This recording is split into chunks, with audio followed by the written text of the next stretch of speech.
اعوذ باللہ من الشیطان الرجیم بسم اللہ الرحمن الرحیم وبہ نستعین وہو خیر المعین رب اشرح لی صدری ویسر لی امری واحلل عقدۃ من لسانی یفقہوا قولی اللہم انا نرغب الیک فی دولۃ کریمہ تعز بها الاسلام واہلہ وتذل بها النفاق واہلہ وصلی اللہ علی محمد وآلہ الطیبین الطاہرین المعصومین المنتجبین اما بعد فقد قال الامام سید الساجدین زین العابدین علیہ الصلاۃ والسلام وحق الحج ان تعلم انہ وفادۃ الی ربک وفرار الیہ من ذنوبک وبہ قبول توبتک وقضاء الفرض الذي اوجبه اللہ علیک۔ حقوق کے پروگرام میں اپنے تمام ناظرین اور سامعین کی خدمت میں ہدیہ سلام پیش کرتا ہوں۔ اللہ سبحانہ و تعالی سے دعا ہے کہ وہ ہمیں توفیق نصیب فرمائے کہ تاکہ ہم اللہ کے حقوق اور بندوں کے حقوق کو ادا کر سکیں، اس لیے کہ اگر اس کی توفیق شامل حال نہ ہو تو انسان کسی منزل کا نہیں ہے۔ ہماری گفتگو رسالۃ الحقوق امام سجاد علیہ الصلاۃ والسلام کے بتلائے ہوئے اور ایک بہت بڑا تربیتی پیکج کہ جس کو رسالۃ الحقوق 50 حق امام علیہ الصلاۃ والسلام نے مینشن کیے، اور آج ہماری گفتگو ہو رہی ہے 12ویں حق کے سلسلے۔ 12ویں حق میں امام علیہ الصلاۃ والسلام نے فرمایا کہ وہ حق الحج، یہ بھی ایک حسن اتفاق سمجھیں کہ چونکہ حج کا موسم بھی آ رہا ہے اور ہم گفتگو بھی 12ویں حق مولا امام سجاد علیہ الصلاۃ والسلام کی فرماتے ہیں کہ وہ حق الحج ان تعلم انہ وفادۃ الی ربک، اور یہ جان لو کہ حج کا بھی تم پر حق ہے۔ حج کا حق کیا ہے؟ کہ تم خدا کی مہمانی کے لیے جا رہے ہو، تم زیارت خانہ خدا کے لیے جا رہے ہو، یعنی کیا ہے کہ تم اپنے پروردگار کی طرف، اس کی مہمانی کی طرف جا رہے ہو۔ وَفِرَارٌ إِلَيْهِ مِن ذُنُوبِكَ، اور تم اپنے گناہوں سے توبہ کی طرف بڑھ رہے ہو، گناہوں سے فرار ہو کر در توبہ پہ آ رہے حج کی وجہ سے۔ وَبِهِ قبول توبتک، اور حج کے ذریعے تمہاری توبہ قبول ہوتی ہے۔ یعنی جب ایک انسان حج کرتا ہے تو انسان کی توبہ قبول ہوتی ہے، اور جس طرح روایات میں کہ گویا اب اس کی منزل یہ ہے کہ وہ شکم مادر سے گویا اس دنیا کے حوالے ہوا ہے، اس طرح وہ پاک اور پاکیزہ ہو جاتا ہے گناہوں کی وجہ سے۔ وقضاء الفرض الذی اوجبہ اللہ علیک، اور اس عمل سے یعنی حج کے ذریعے جو اللہ سبحانہ و تعالی نے اس پر واجب کیا ہوا ہے، اس حج کے ذریعے وہ ادا ہو جاتا ہے۔ تو حج ایک بہت بڑا بافضیلت عمل ہے فروع دین میں سے، اور حج ایک بہت بڑی منزل ہے عاشقان توحید کے لیے۔ اسی وجہ سے امام علیہ الصلوۃ والسلام نے یہاں پہ 12واں حق، اور اس کے بعد جو 13واں حق ہے وہ قربانی کا ہے، انشاءاللہ اس پہ ہم اگلے سیشن میں جو ہے وہ گفتگو کریں گے۔ چونکہ حج بذات خود اس کے اسرار ہیں، اس کے رموز ہیں، اور اس کے اگر آپ دیکھنا چاہتے ہیں کہ ہمارا ایک تقریباً جو آرٹیکل ہے آج سے آئی تھنک یہ کوئی ہوگا جو میرے اندازے کے مطابق، ابھی مجھے ڈیٹ یہاں پہ یاد نہیں ہے، لیکن اتنا میں ضرور کہوں گا کہ یہ کم از کم جو ہے نا وہ 20 سال پہلے کا لکھا ہوا ہے، 20 سال پہلے کا، جس میں ان روایات کی طرف کہ دیکھیں حج حج اور اس کی اہمیت اور اس کی فضیلت اور اس کی تاکید، نہیں، اسلام نے بہت زیادہ ایمفسائز کیا ہے حج کے سلسلے میں. اور یہاں تک کہ اگر آپ دیکھنا چاہتے ہیں کہ 5 جو اسلام کی بنیادیں ہیں ان میں سے ایک بنیاد جو ہے نا وہ حج قرار دیا گیا ہے. بنی الاسلام علی 5 علی الصلاۃ والزکوٰۃ والحج. اسلام کی 5 بنیادیں ہیں، ان 5 بنیادوں میں نماز ہے، روزہ ہے، زکوٰۃ ہے، حج ہے اور ولایت ہے. 5 بنیادوں میں کیا ہے؟ ایک بنیاد آپ کی فاؤنڈیشن آف اسلام جس کو کہتے ہیں وہ حج ہے کہ انسان حج کے اوپر جائے. یعنی اسے ایک قسم کا پرنسپل قرار دیا گیا ہے، ایک قسم کا فنڈامنٹل آف ریلیجن کہا گیا ہے، ایک قسم کی فارمیشن آف دین جو ہیں جس کو کہا گیا ہے. ان میں سے ایک کیا ہے؟ حج ہے. اور پھر حدیث میں ملتا ہے کہ جعلہ للاسلام علما، اللہ سبحانہ و تعالی نے حج کو پرچم قرار دیا ہے، ایک قسم کا جھنڈا قرار دیا ہے. This is the flag of Islam. حج کیا ہے؟ اسلامی جھنڈا ہے، پرچم ہے، پرچم اسلام ہے. آپ پرچم سے کیا مراد ہوتی ہے؟ پرچم جب کسی کنٹری کا، کسی ملک کا، کسی کشور کا، کسی مملکت کا ہوتا ہے تو فوراً انسان پہچان جاتا ہے کہ یہ کس ملک سے اس کا تعلق ہے. حج کو اللہ سبحانہ و تعالی نے پرچم اسلام قرار دیا ہے. یہ پرچم اسلام ہے. یعنی کیا ہے کہ اسی حج سے تو آپ کی شناخت ہوگی، اسی حج سے تو آپ کا پتہ چلے گا، انسان کے اسلام کا پتہ چلے گا، انسان کے دین کا پتہ چلے گا حج کے ذریعے. اور پھر فرمائے کہ لا یزال الدین قائما ما قامت الکعبہ، یعنی دین اس وقت تک قائم رہے گا جب تک کعبہ قائم ہے. لہٰذا اس وقت پوری آپ دیکھیں کہ بعض صہیونی طاقتوں نے اس حد تک ایک سلسلہ کیا ہے تاکہ حج کے جو کلر ہے اور حج کی آبرو ہے اور حج کی جو ڈسٹنکشن ہے اس وقت تک، اور یہ سعود بذات خود ان کی جو مینٹیلٹی ہے ان کی بھی اسی کلر والی ہے، اسی جہت والی ہے کہ جس کی وجہ سے چاہتے یہ ہیں کہ یہ کیا ہے، جو کعبہ اور کعبے کا جو تشخص ہے یہ پررنگ نہ ہو. اس وجہ سے انہوں نے کئی ان کے ہاں آپ دیکھیں جو گئے ہیں وہاں پہ حج پہ، دیکھیں کعبے کی کیا حیثیت رکھ دی انہوں نے، ان کی بڑی بڑی جو عمارتیں ہیں ان کو دیکھیں. یعنی لوگوں کی نگاہ میں وہ سلسلہ کہ جو کہا ہے کہ ہاں لوگ دیکھتے ہیں ماشاءاللہ جی اتنا بڑی عمارتیں بڑے، یعنی چاروں طرف آ دیکھیں تو کعبہ جو ہے نا اس کی سمت گم آپ کو نظر آتی ہے. یعنی کیا ہے کہ کم رنگ کرو اس کی اہمیت کو. ایک بڑے سے جو ہے نا انہوں نے گھڑیال، جو اس وقت آپ دیکھ رہے ہیں کہ پچھلے سال ہم نے بھی دیکھا ایک جو واچ ٹاور ہے کہ جو یہاں کی نقل کی گئی ہے ہمارے ہاں سے لندن کی. یعنی کیا ہے کہ دور دور تک اگر آپ جائیں گے تو وہاں پہ واچ ٹاور کو آپ جو ہے دیکھیں گے. واچ ٹاور کس لیے؟ تاکہ لوگوں کی نگاہ واچ ٹاور کی طرف رہے، کیا انجینئرنگ ہو رہی ہے اور کیا یہاں پہ یہ کیا تھا اس کعبے کی، تاکہ لوگوں کی توجہ اس طرف نہ رہے، لوگوں کی توجہ گھڑی کی طرف. جدھر سے آپ مڑ کر آئیں گے آپ کو وہ جو ہے گھڑیال بڑا سا جو ہے نا بڑی سی گھڑی اور واچ ٹاور آپ کو جو ہے نظر آئے گا. یہ وجہ کیا تھی؟ تاکہ اس کو کم کرنے کے لیے، اہمیت کو کم کرنے کے لیے، بڑی بڑی چاروں طرف سے بلڈنگیں بنا کر اہمیت کو کم کرنے کے لیے، بڑے بڑے واچ ٹاور بنا کر اہمیت کو کم کرنے کے لیے، بڑے بڑے جو سلسلے ہیں اس وقت آپ دیکھ رہے ہیں، اس لیے تاکہ چونکہ مینٹیلٹی وہی ہے، فکر وہی ہے، تاکہ اس کعبے کی عظمت کو گرایا جائے. اس وجہ سے انہوں نے مختلف قسم کو جو ہے نا ہتھ کنڈے استعمال کیے ہیں.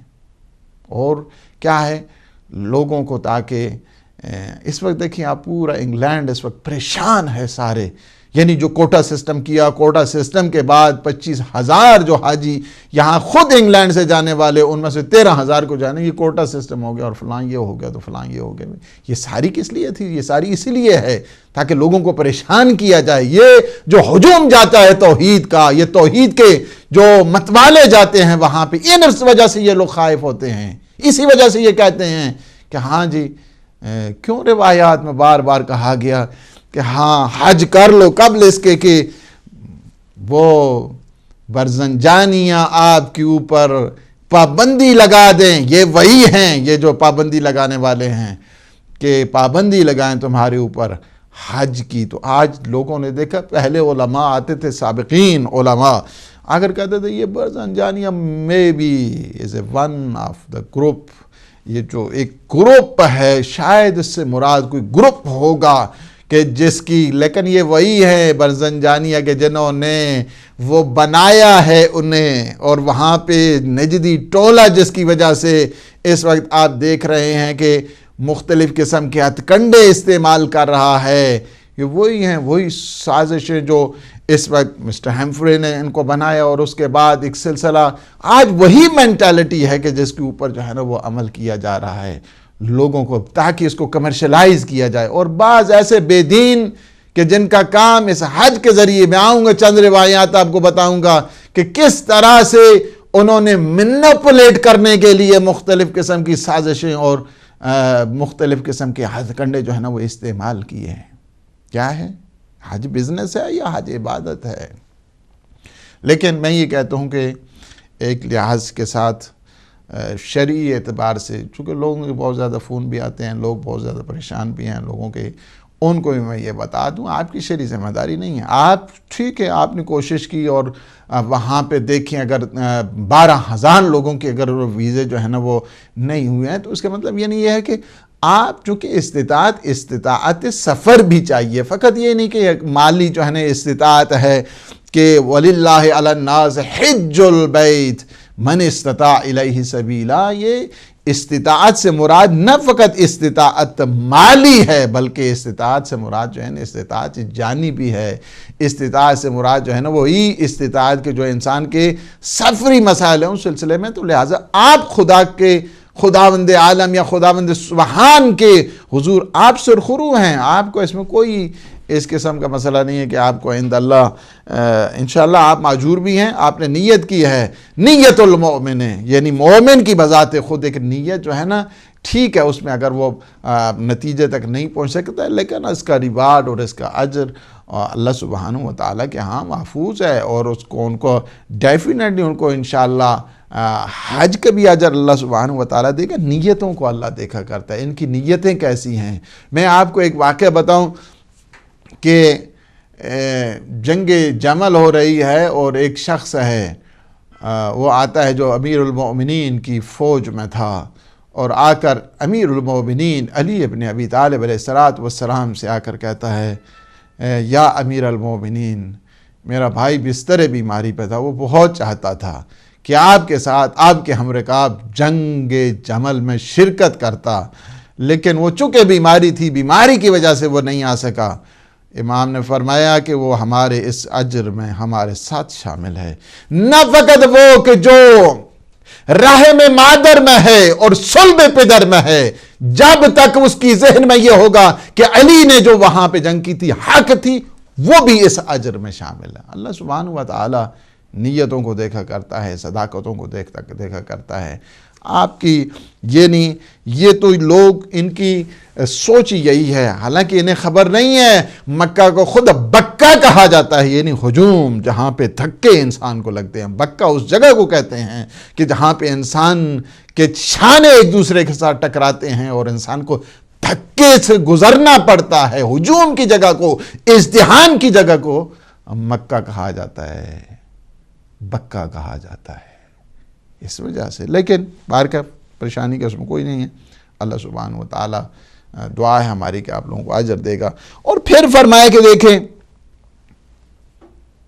لا تترکوا حج بیت ربکم فتہلکوا، اللہ سبحانہ و تعالی کے جو حج ہے نا اس کو کبھی ترک نہیں کرنا۔ کیوں؟ فتہلکوا ورنہ تم ہلاک ہو جاؤ گے۔ یعنی کیا ہے کہ زندگی کا ایک ذریعہ کہ جو زندگی معنوی ہے اس کا ایک ذریعہ خود حج کی طرف جانا ہے، وہاں پہ جا کر براءت مشرکین، وہاں پہ جا کر دنیا کے ظالمین، دنیا کے جابرین اور دنیا کے ڈکٹیٹر اور ایروگنٹ کے خلاف انسان اعلان کیا کرتا ہے؟ براءت کرتا ہے، ڈس ایسوسیشن کا اپنا اظہار کرتا ہے، کہتا ہے نہیں میری کوئی آپ لوگوں کے ساتھ جو ہے نا ایسوسیشن نہیں ہے، میں غریب ہوں، مسکین ہوں، یا وہ دعا پڑا کرے کہ اللہم احینی مسکینا وامتنی مسکینا واحشرنی من المساکین۔ یہ پیغمبر اسلام صلی اللہ علیہ وآلہ وسلم کی یہ دعا ہے، پروردگار تو میری زندگی بھی مسکین، تیرے در کا مسکین رہوں، میری زندگی ایسی قرار دے، میری موت تیرے در کی احتیاج میں رہے، تیرے در کی مسکینی میں رہے۔ پروردگار قیامت کے دن مجھے ان میں شمار فرما کہ زمرۃ المساکین۔ لہذا حج کیا ہے؟ حج اگر کوئی جان بوجھ کر حج نہیں کرتا ہے، جان بوجھ کر اگر کوئی حج نہیں کرتا ہے، حج کی فیسلٹیز موجود ہیں، حج کے سلسلے میں کوئی مشکلات بھی نہیں ہیں، اور وہ جان بوجھ کر اگر حج نہیں کرتا تو گویا اس نے منہدم کیا ہے دین کو۔ اور جس طرح روایات میں ہے کہ مات یہودی و نصرانیہ، ایسے شخص کا شمار یہودی اور نصرانیوں میں ہوتا ہے۔ فرمائے کہ لو ترک الناس الحج انزل علیہم العذاب، جان بوجھ کر اگر کوئی حج پہ نہیں جاتا ہے اور لیت و لعل کرتا ہے، اللہ اس پہ عذاب کو نازل کرتا ہے۔ ہم گزشتہ سال یا اس سے پہلے مجھے یاد نہیں آ رہا ہے، شاید اس سے 1 سال پہلے حج پہ تھے، تو ایک آدمی خود حج پہ کیا 20 سال رہا ہے وہاں پہ، حج نہیں کر سکا، حج نہیں کر سکا، اور میں حیران تھا۔ اس کی وجہ یہ ہے کہ بعض اوقات انسان چونکہ مسائل کو نہیں سمجھتا ہے، اہمیت کو نہیں سمجھتا ہے۔ ایسا نہیں ہے کہ انسان بعض اوقات مسلمانوں کے گھر میں پیدا ہو جائے تو ٹھیک مسلمان ہی ہوتا ہے، جب تک وہ مسائل کو نہیں سمجھتا۔ 20 سال جوانی گزر گئی اور حج پہ نہیں جا سکے، نہیں جا سکے۔ توفیق مانگے اللہ سبحانہ و تعالیٰ سے۔ حج بہت بڑی، یعنی کیا ہے کہ اللہ اس کے اوپر عذاب کو نازل کرتا ہے اگر وہ جان بوجھ کر حج کو ترک کرتا ہے۔ عذاب کس کی؟ تو فتنے کی صورت میں، فساد کی صورت میں، گھر میں لڑائیوں کی صورت میں، پریشانیوں کی صورت میں، مصیبتوں کی صورت میں، نا امیدی کی صورت میں، طاغوتی حکومتوں کے اس جال میں پھنسنے کی وجہ سے مختلف قسم کی آگ میں اللہ سبحانہ و تعالیٰ سے دھکیل دیتا ہے۔ کتاب جواہر میں حج کے سلسلے میں کچھ چیزیں جو ہے نا بتائی گئی اور بہت ہی یعنی عرفانی پہلو کی طرف۔ فرمایا کیا ہے؟ الحج ریاضۃ نفسانیہ، حج کیا ہے؟ ایک قسم کی نفسانی خودسازی اور ایک قسم کی ریاضت ہے۔ یعنی کیا ہے کہ ٹوٹل جو ہے نا وہ اسپریچول ٹریول جس کو کہتے ہیں، اسپریچول ٹریول ہے یہ۔ انسان جاتا ہے حج کے لیے خواہشات نفسانی کے خلاف جہاد کرتے ہوئے اور اپنی پوری راہ اور روش میں تبدیلی اور انقلاب پیدا کرتے ہوئے وہ جاتا ہے حج کے لیے۔ پہلی چیز ہے الحج ریاضۃ نفسانیہ۔ دوسری چیز کیا ہے؟ وطاعت مالیہ، اور یہ وہ کیا ہے؟ حج طاعت مالی ہے۔ انسان کیا کرتا ہے؟ اطاعت مالی کرتا ہے۔ ظاہر ہے کہ حج پہ ایسے تو نہیں جاتا ہے، حج کے لیے کچھ خرچ اخراجات جو ہے انسان کو کرنا پڑتی ہے۔ جس طرح زکوٰۃ ہے، خمس ہے، یہ کیا ہے؟ اطاعت مالی ہے۔ اسی طرح حج بھی کیا ہے؟ طاعت مالیہ، مالی اطاعت ہے۔ آج مجھے ایک نے بتایا کہ 100,000 8,000 10,000 دے کے وہ جاتے ہیں اور حج کرتے ہیں، لیکن حج میں باہر کیف انسان کو تکلیف ہونی چاہیے، انسان کو زحمت اٹھانا چاہیے، انسان جائے وہاں پہ اے سی لگا ہوا ہے، فلاں جی یہ خیمے ہیں تو وہ خیمے ہیں تو اس میں اس طرح جائیں گے تو اس طرح نہیں. حج کے لیے انسان کو تڑپ کے ساتھ، حرارت کے ساتھ، انسان میں خود انسان کے جس طرح روزہ ہے نا، روزے میں انسان کو خبر ہونی چاہیے کہ میرا روزہ ہے، اسی طرح ایک انسان حج پہ جا رہا ہے تو اس کو خبر ہونی چاہیے کہ میں حج پہ آیا ہوں، خبر ہونی چاہیے. وَعِبَادَةٌ بَدَنِيَّہ، اور یہ حج کیا ہے؟ عبادت بدنی ہے. یعنی کیا ہے؟ انسان مصائب میں، آلام میں، دھوپ میں، دوڑ اور مختلف قسم کی بھوک پیاس کو انسان جو ہے نا وہ برداشت کرتا ہے. یہ کیا ہے؟ عبادت بدنیہ، جسمانی اور بدنی اعتبار کے ساتھ یہ تمہاری عبادت ہے. اور پھر فرماتے ہیں قولیت و فعلیہ، یہ ایسی حج کے دو پہلو ہیں. ایک اس کا پہلو عبادی، ایک قولی ہے تو دوسرا عملی ہے. کچھ ایسے ہیں کہ جس میں آپ کو کہنا پڑتا ہے، آپ کو نماز پڑھنی پڑتی ہے، آپ کو طواف کرنا پڑتا ہے. قولیت و فعلیہ، آپ کو لبیک لبیک کہنا پڑے گا. اس کے بعد آپ کو ان طواف کے ساتھ نماز طواف، پھر اسی طرح سعی کرنی پڑے گی، پھر اسی طرح آپ کو تکسیر کرنی پڑے گی، اسی طرح پھر آپ کو احرام حج یعنی کیا ہے کہ قولیت و فعلیہ، وجودیت و عدمیہ. اور حج کے دو اور پہلو بھی ہیں. بعض اس کے حج کے پہلو کیا ہیں؟ وجودیت و عدمیہ. یہ وجودی بھی ہے، نماز ایک وجودی عمل ہے، وجودی ہے اور اسے بجا لانا ہے. لیکن روزہ کیا ہے؟ عدمی عمل ہے، کچھ نہیں کرنا ہے اس پر. جب آپ نے روزہ رکھ لیا، آپ نہیں کھا سکتے، نہیں پی سکتے، باقی آپ کی حلال لذتیں ابھی ہیں لیکن آپ نہیں کر سکتے. یہ سارے کیا ہیں؟ عدمیہ. اسی طرح ہے حج میں بھی کچھ ایسے اعمال ہیں کہ جن کا تعلق وجودیہ ہے، اور کچھ ایسے اعمال ہیں کہ جن کا تعلق جو ہے نا وہ عدمیہ ہے. یعنی کچھ چیزیں بجا لانے والی ہیں. اور جب مثلا آپ احرام باندھ لیں گے تو احرام باندھنے کے بعد تقریباً آلموسٹ 24 جو چیزیں ہیں وہ آپ پہ حرام ہو جاتی ہیں، عدمی ہیں. یعنی کیا ہے کہ دو ایسے عمل ہیں کہ کچھ کا تعلق وجودی ہے، یعنی آپ کو انجام دینا ہے، اور کچھ ایسے ہیں کہ جو عدمی ہیں، یعنی آپ کو ان سے 24 چیزوں سے اپنے آپ کو اجتناب کرنا ہے.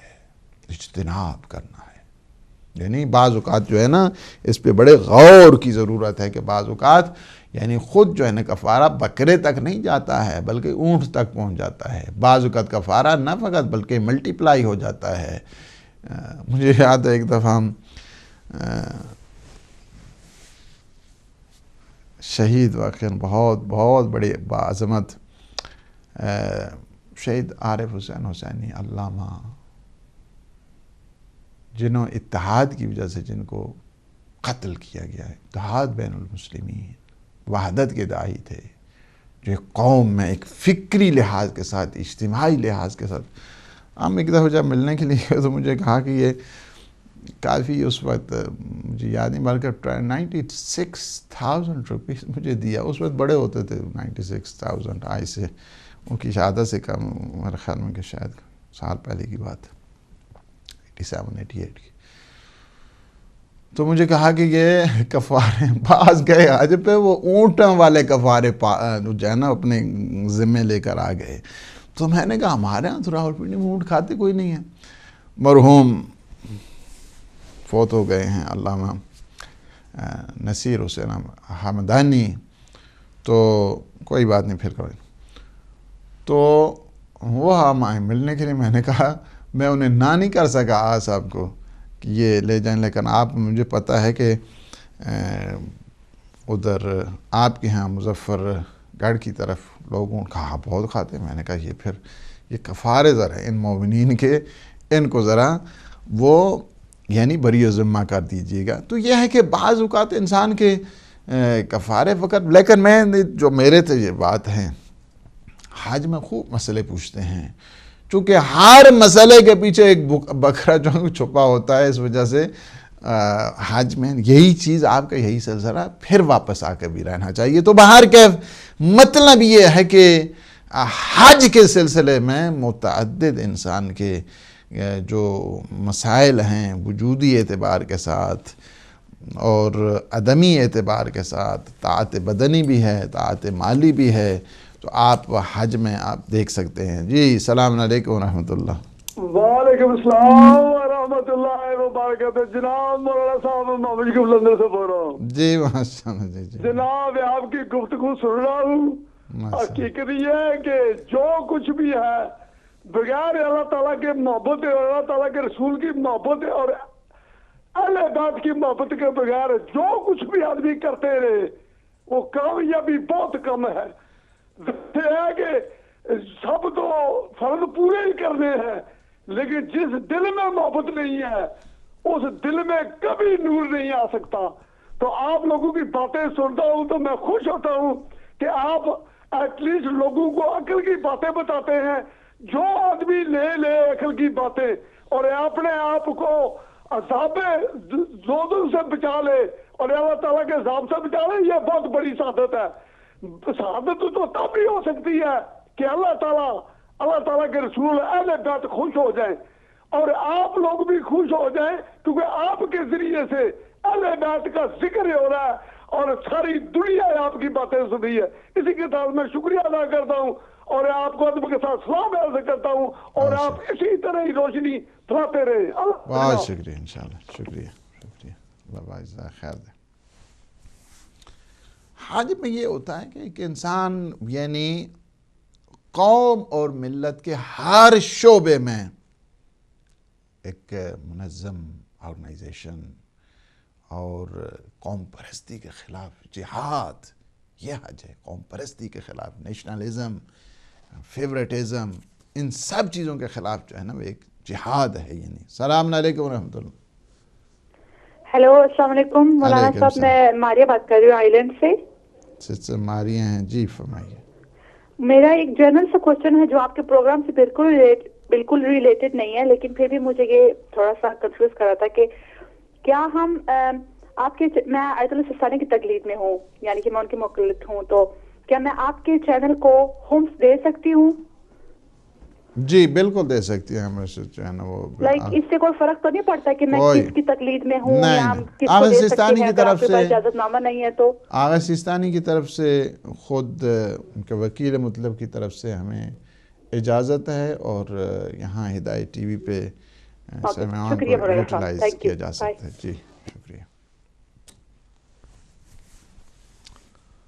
تو کیا ہے کہ قوم پرستی کے خلاف ایک ٹوٹل جو جہاد کہا جاتا ہے وہ ہے حج. کیا ہے؟ ہر قسم کی جغرافیکل ڈائمنشنز اور حدود اور کیفیت کے خلاف جو ہے نا ایک مبارزہ ہے حج. فرقہ بازی، نسلی امتیازات اور اس کے خلاف بھی ایک قیام کا جو جذبہ ہے وہ پیدا ہوتا ہے اسی حج کے ذریعے. جی السلام علیکم ورحمۃ اللہ. وعلیکم السلام. علامہ عدیل صاحب جی. جی ماشاء جی سرکار کی حال ہے؟ الحمدللہ شکر. سرکار اج اپنی زبان تے گل کر لوی ہے. تسی بالکل اپنی زبان وچ گل کرو، اسی سن رہے ہیں ملک. سرکار تہاڈی خدمت ایک چھوٹی جی گزارش ہے کہ گزارش قبول فرماؤ کہ جی فرماؤ. سرکار تہاڈی اگلا پروگرام جڑا قیام قرآن دا تسی غالباً جمعے دن کر رہے جی. جمعے دن کر رہے ہیں جی. تو سرکار چھوٹی جی مہربانی فرماؤ نا، اگر تفسیر در منصور تے کنز الاموال اگر تسی نال رکھو تے آقا بزرگ طہرانی دی ازریہ لا تصنیف شیعہ بھی تے علامہ شیخ عباس قومی دی القنا والقابی ہوئے تے ایک چھوٹے جے سوال نے انہاں دے اوتے تے تہاڈی خدمت پیش کرنے دے تے اگر تسی کرم نوازی فرماؤ تے اگر کتاباں نال ہون تہاڈی خدمت دو تین سوال پیش کرنے دے. ٹھیک ہے بالکل صحیح. تو سرکار دعاواں یاد رکھنا تے تہاڈی جڑی باقی سوچنے والی قوم ہے نا انہاں واسطے میرے والوں میسج اے جے کہ ساڈا تہاڈے نال اگرچہ مسلک دے اعتبار نال اسی تہاڈے تو مختلف ہاں، مگر اغیار جنہیں بھی ہیں نے وہ سارے سن لین کہ اگر کسی کوئی بندہ یہ سمجھے کہ شیعہ سنی یہ وکھو وکھ نے، ٹھیک ہے، کھان پین واسطے اسی وکھو وکھ ہے، لڑن دی واری ہے شیعہ سنی اسی دوویں اکٹھے جے. بالکل ٹھیک. زندہ باد. بڑی مہربانی. زندہ باد. ماشاءاللہ. اللہ پاک خیر دے انشاءاللہ. شکریہ بہت. حج کیا ہے؟ یعنی کیا ہے؟ ہر قسم کے جو نسلی امتیاز ہے اس سے اس کے خلاف قیام ہے. یعنی حج کیا ہے؟ کفر اور شرک کے خلاف جو ہے نا مبارزہ. دشمنان اسلام جتنے ہیں ان سے بیزاری کا کھلا کھلا جو اعلان ہے یہ خود حج. جی السلام علیکم ورحمۃ اللہ. منصا کو آواز آ رہی ہے میری؟ بالکل مجھے آ رہی ہے آپ کی آواز. جی میں ذرا بات کر رہی ہوں کینیڈا سے. میرا سوال صرف ایک اس کے بارے میں پوچھنا ہے کہ حج کی جو کنڈیشن ہوتی ہے نا، شرائط ہوتی ہے، تو ان میں ایک شرط ہوتی ہے کہ آپ شکار نہیں کر سکتے. تو میں یہ سمجھنا چاہتی ہوں کہ حج پہ جو کنڈیشن جو لگائی ہے شکار نہیں کر سکتے، اس سے کیا مراد ہے؟ مطلب کیا میں سنا نہیں کوئی نہیں جاتا نا، مطلب جو جاتے ہیں تو آپ احرام میں اور اس میں تو بزی رہتے ہیں. نہیں، حج تو حج کا جو ہے یہ شرک کی وضاحت کریں. کل جب بھی سنتی ہوں تو میں کہتی ہوں یہ حج پہ شکار کا کیا مطلب ہے؟ کون شکار کرتا ہے حاجی نا؟ ٹھیک ہے. تو مجھے بس اس کی وضاحت چاہیے تھی بس، اور کچھ ٹھیک ہے.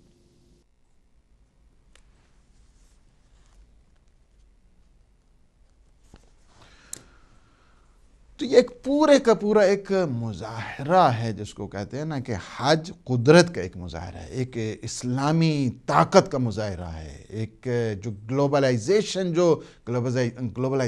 نہ وہ کہ دنیا کو ڈراؤ، دنیا سے مینپولیشن کرو، ان کا استحصال کرو اور انہیں مختلف ان کی جو حقوق ہیں اس کو ایکسپلائٹ کرو. یہ نہیں ہے گلوبلائزیشن. گلوبلائزیشن یہ ہے کہ تم جاؤ، حج پر جاؤ، اپنی طاقت کا مظاہرہ کر کے توحید کے سائے میں.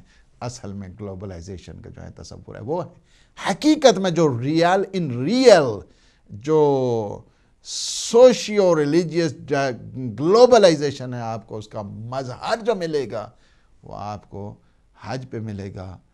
اگر یہ طاقتیں اور یہ جو جھوٹے قسم کے نوکر بنے ہوئے ہیں ان کو ہٹا کر اگر دیکھا جائے تو آپ کو نظر آئے گا کہ حج ایک ایسی انٹرنیشنل کانفرنس ہے کہ جس سے ہر طاغوت گھبراتا ہے، اور جس کی وجہ سے یہی ہے کہ وہ کہتے ہیں ہاں جب تک ان کے درمیان کعبہ موجود ہے آپ کبھی اسلام پہ فتح نہیں کر سکتے. آپ دیکھیں ان کی بعض نے تو پارلیمنٹ میں آ کے باتیں کی ہیں، آپ کو پتہ ہو گئی ہے. السلام علیکم ورحمۃ اللہ. چھوٹا سا سوال ہے پلیز. یہ طواف نثار ہوتا ہے، حج پہ جائیں تو وہ بس وہ کر کے تو پھر اس کے بعد میں اندر حرم شریف میں نہیں جا سکتے. کیا ہوتا ہے؟ دوبارہ بولیے ذرا. آواز نہیں آ رہی. ہاں آپ دوبارہ بولیے اپنے سوال کو. کیا ہوتا ہے طواف نساء کو؟ کیا ہوتا ہے؟ کیا طواف نساء کر کے تو اس کے بعد حرم شریف میں نہیں جا سکتے؟ کیوں نہیں جا سکتے؟ کیوں؟ ہلو. چلیں ٹھیک ہے، میں سمجھ گیا. طواف نساء کے بعد کیا حرم میں نہیں جا سکتے ہیں؟ جا سکتے ہیں یا نہیں جا سکتے؟ ٹھیک ہے، میں سمجھ گیا بالکل. یہ پلیز بتا دینا. ٹھیک ہے، ٹھیک ہے، اللہ حافظ. بالکل ٹھیک ہے. فی امان اللہ. تو ایک ٹوٹل جو جس کہتے ہیں نا کہ ٹوٹل ایک تعبد ہے، انسان جان سے گزر رہا ہے، مال سے گزر رہا ہے. اور حقیقت میں یہی ہے کہ اللہ سبحانہ و تعالیٰ نے اس حج کو ایسی سرزمین پہ قرار دیا ہے. یعنی جس طرح معصوم کا فرامین میں سے بھی یہی ہے کہ حج امام جعفر صادق علیہ الصلوۃ والسلام کے فرمان، اگر خدا چاہتا کہ حج کو یا بیت اللہ کو اس جگہ قرار دیتا کہ جہاں پہ چشمے رواں ہوتے، کھلی کھلی فضا ہوتی، درختوں کے جھنڈ ہوتے، پرندوں کی چہچہاہٹ ہوتی، لیکن خانہ خدا کو اس زمین پہ قرار دیا ہے جہاں پہ تپتی ہوئی ریت ہے اور جلسہ دینے والی جب لوہیں چلتی ہیں اپنے دامن میں اسے لپیٹ لیتی ہیں، جہاں پہ نہ پانی ہے نہ ہرے بھرے وہ درخت ہیں. ظاہر ہے کہ یہ مقام آزمائش ہے. That is the place of test and trial. Test کرنا ہے اللہ نے، تم کس بانی میں ہو، حیثیت کیا ہے، تاکہ تمہارے شرف کو اور سر بلند کر دیا جائے، تاکہ ایمان کے جو جھوٹے دعوے دار ہیں انہیں مؤمنین سے الگ کر دیا جائے. بہار الانوار کیجئے. کیونکہ حج یہ حج ہے، یہ کوئی جائے تفریح نہیں، یہ کوئی پکنک پلیس نہیں، یہ کوئی سیرگاہ نہیں، یہ حج ہے. بے گزر از جان و مال و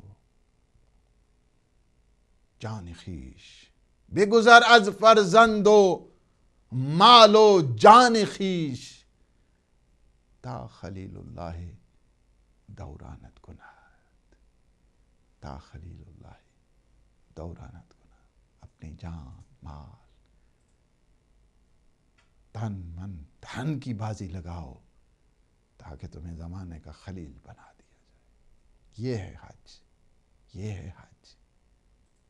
حج یہ ہے کہ پورا انسان ایک دفعہ اپنے آپ کو جو ٹرانسفارمیشن جو ہے ایک پوری انسان کے بدن کی، انسان کے جسم کے، انسان کی روحانیت کی ٹرانسفارمیشن ہے، ٹرانسفارم ہو جاتا ہے.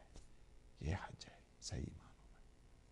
اسی وجہ سے امیر المؤمنین the philosophy of حج اس سے متعلق فرماتے ہیں اخراجا للتکبر واسکانا للتذلل. حج اللہ نے اس لیے واجب کر دیا ہے وطن سے دور، لباس سے بے نیاز، نہ وہ بٹن نہ وہ کالر، کچھ نہیں.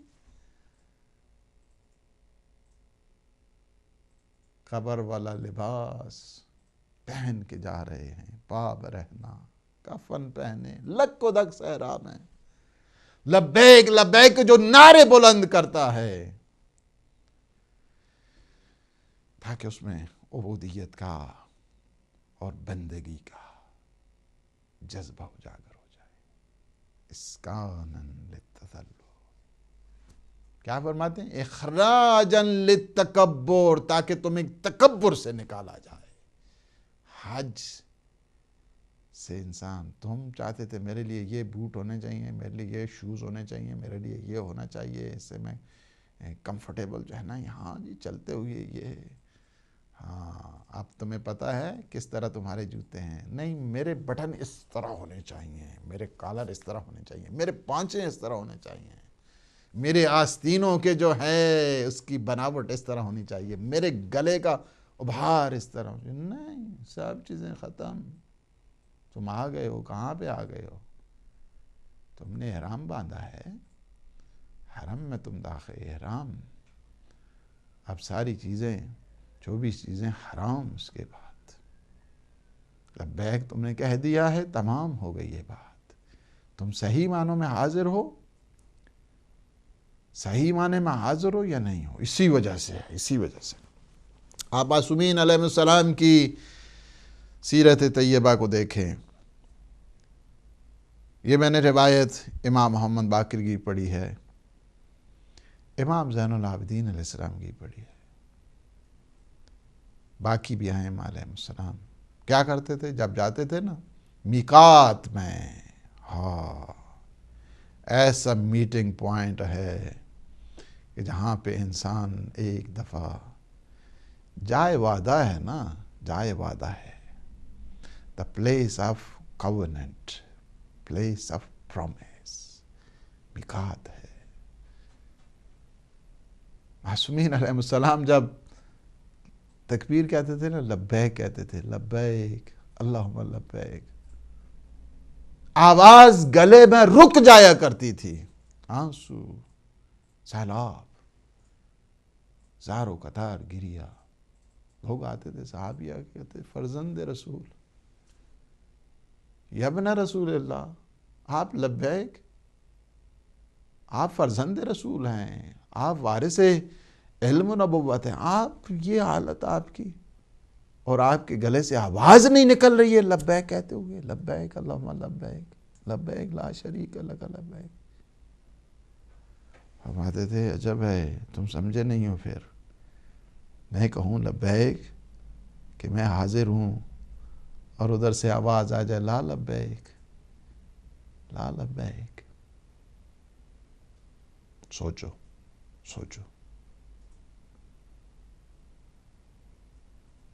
بے گزر.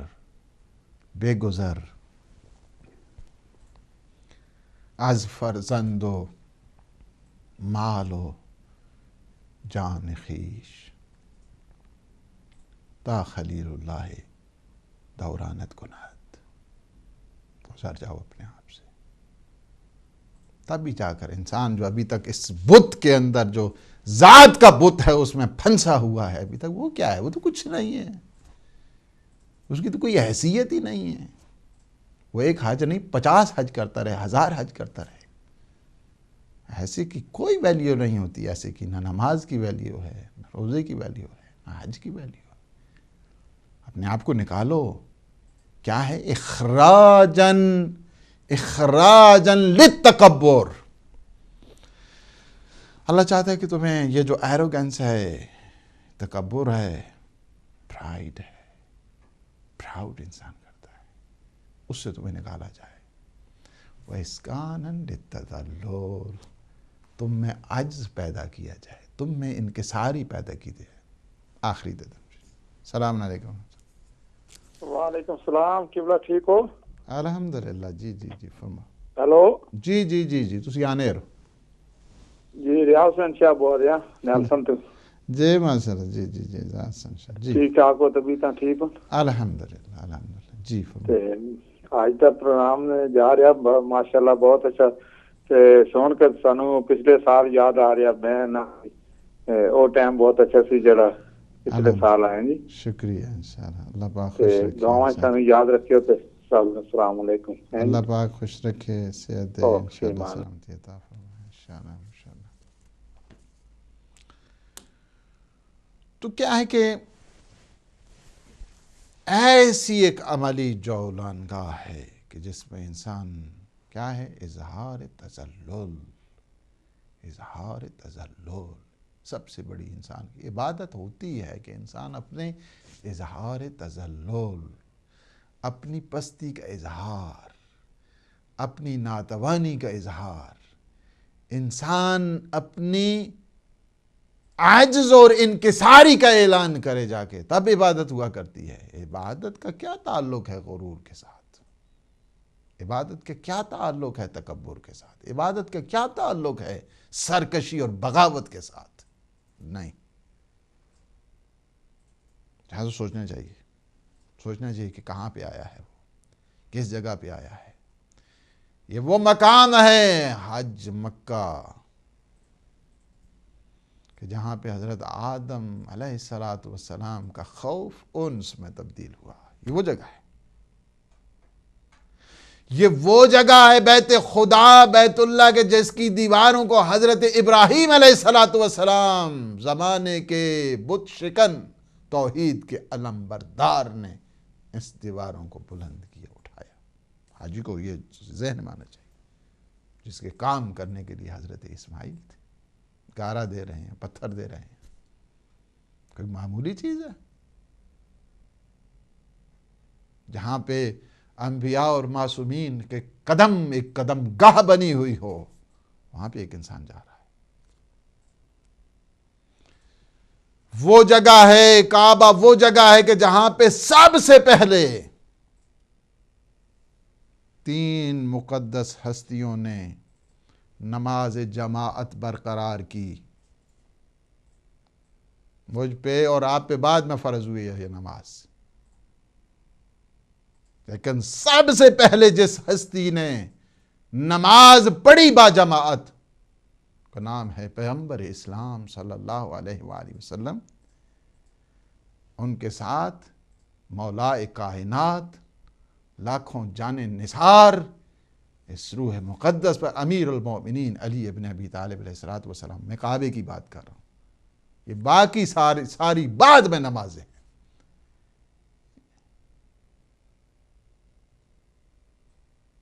امیر المومنین نماز بجماعت پیغمبر اسلام، اور پھر تیسری ہستی حضرت خدیجہ سلام اللہ علیہ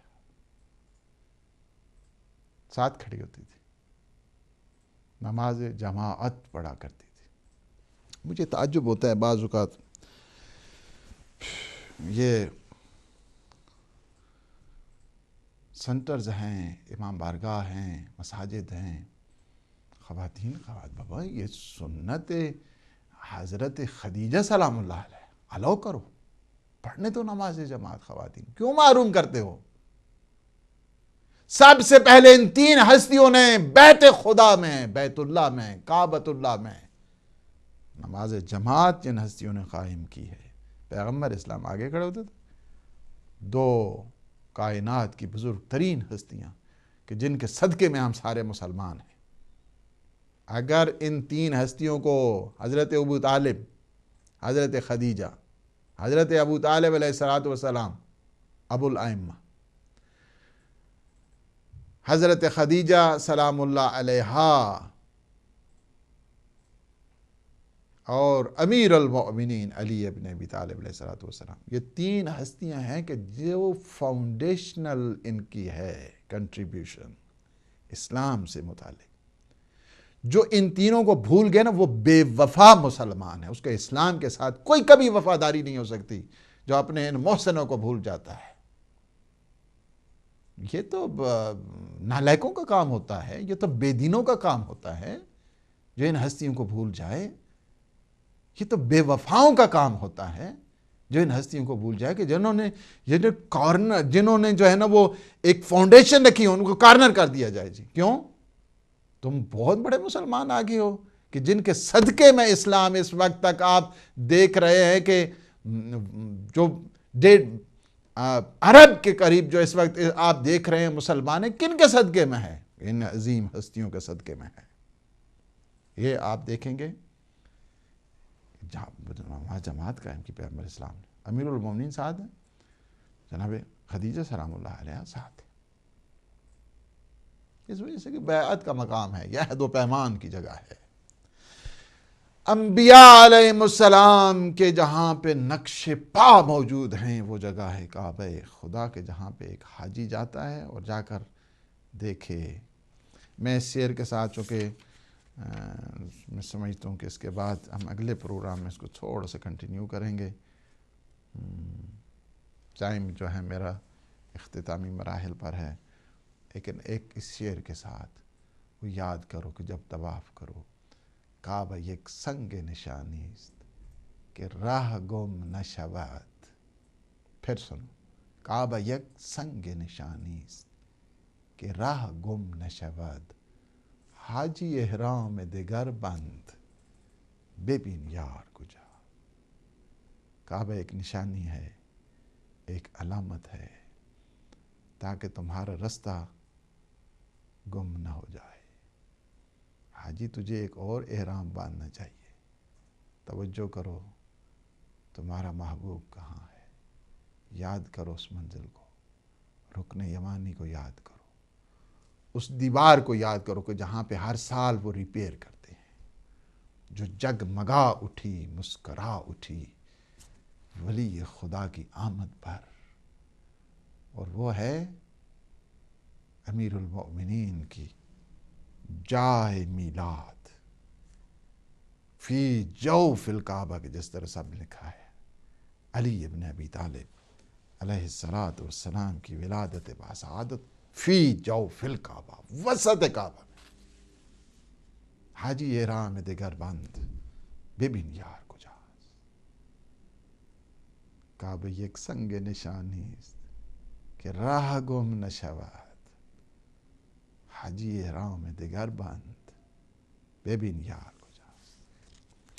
ہمارے بڑے محترم ہیں محمد یعقوب، انہوں نے فون کیا ہے اور بہت خوبصورت بات ہے ان کی کہ محبت خدا اور رسول اور اہل بیت علیہ السلام ہے کہ انسان کی کامیابی کی ضمانت ہو، ان کے بغیر کبھی انسان کامیابی حاصل نہیں کر سکتا۔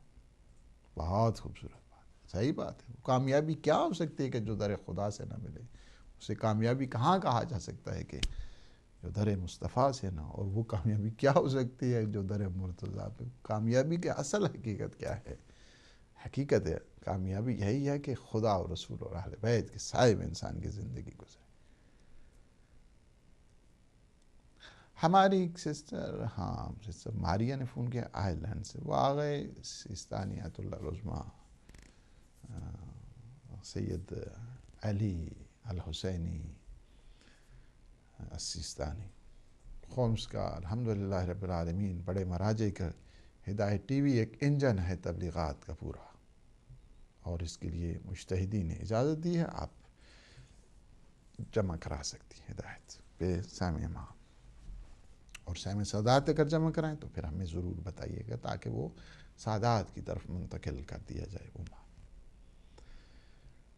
ہمارے پرویز بھائی نے انشاءاللہ العزیز ہم اگلی ڈسکشن میں آپ کو مزید اس سلسلے میں، ظاہر ہے کہ قرآن کا پروگرام ہوگا تو ہم اس سلسلے میں بات کریں گے۔ اللہ پاک جزائے خیر دے۔ اور آپ نے ایک بہت زبردست بات کی ہے کہ شیعہ سنی یہ کہاں پہ کوئی سیکٹ کا مسئلہ نہیں ہے، دونوں اسلام کی آنکھیں ہیں، اور انشاءاللہ ہم اتحاد اور وحدت کا جو پیغام ہے، جو چاہتے ہیں کہ شیعہ سنی کی تفریق کی طرف جائیں، حقیقت میں وہ جملے ہیں کہ جو امام خمینی کی کہ وہ نہ شیعہ ہیں اور نہ وہ سنی ہیں، بلکہ وہ استعمار کے ایجنٹ ہیں۔ ہماری سسٹر زہرا نے کینیڈا سے فون کیا کہ حج کی اس میں یعنی جب احرام انسان باندھتا ہے تو پھر شکار، ظاہر ہے کہ ایک آج کل تو چونکہ تھوڑا سا مسئلہ جو ہے نا وہ اتنا نہیں ہے، چونکہ بسیں آتی ہیں لے جاتی ہیں سیدھا حرم میں، جو ہے نا وہ حدود حرم میں جو 48 مائلز مربع ہے اس ایریے کی بات ہو رہی ہے۔ اگر کوئی انسان جائے اور اسے شوق چڑھے کہ ہاں جی مجھے شکار کرنا ہے، تو شکار جب کرے گا تو اس کے لیے کفارہ ہے جو 48 مائلز مربع یہ ہے، اس میں اس وجہ سے اگر کوئی شکار کے لیے جاتا ہے تو پھر اس کے لیے یا شکار کرتا ہے تو اس کے لیے کفارہ ہے۔ ہر ایک کے لیے کفارہ جو مختلف ہے، کوئی مسئلے کو جانتا ہے، مسئلے کو نہیں جانتا ہے، شکار کیسا کیا ہے، کیا شکار کے بعد جو ہے نا وہ اسی وجہ سے اسلحہ نہیں وہاں پہ لے جا سکتا حدود حرم میں، یہ ساری چیزیں ہیں اس میں۔ ہماری ایک سسٹر نے طواف النساء کے بعد کیا ہم حرم بالکل جا سکتے ہیں، طواف النساء کے بعد آپ جائیں، ایک آخری الوداع بھی کریں، اپنے والدین کے لیے طواف کریں، مختلف جائیں وہاں پہ۔ طواف النساء کے بعد جو ہے نا وہ بالکل جانا چاہیے، اس میں کسی قسم کا کوئی پرابلم نہیں ہے اور بالکل جائز ہے۔ طواف النساء کے بعد آپ تھوڑے آزاد ہو جاتے ہیں، جو میاں بیوی وہاں پہ ہیں اور وہ سلسلہ ہے طواف النساء کے بعد حج تمام، تو ماشاءاللہ سارے مسائل آزاد۔ تو یہ ہے کہ حاجی جو جا رہے ہیں صاحب سب سے ہماری التماس ہے، اور ہمارے اعجاز بھائی نے جو فون کیا ہے نیلسن سے، اللہ پاک ان کے گزشتہ سال تھے ہمارے ساتھ، اللہ پاک انہیں جزائے خیر دے اور صحت دے، سلامتی دے، اور ان کی حج کی مقبولیت اللہ سبحانہ و تعالی قرار دے۔ پروردگار ہماری ان لمحات کو اپنی عبادت میں شمار فرما، ہمارے گناہوں سے عفو درگزر فرما، پروردگار ہمارے اعمال کو قبول فرما، ہمارے جتنے مومنین مومنات مریض ہیں پروردگار شفاء کامل و عاجل عطا فرما، ہم سب کے مرحومین کی مغفرت فرما، پروردگار ہمارے جتنے حجاج جا رہے ہیں انہیں صحت و سلامتی کے ساتھ لے جا، صحت و سلامتی کے ساتھ اپنی فیملی کی طرف واپس لوٹا، پروردگار یوسف زہرا امام زمان مرکز حج، پروردگار ظہور پر نور میں تعجیل فرما، اللہم عجل ولی الفرج، والسلام علیکم ورحمۃ اللہ وبرکاتہ۔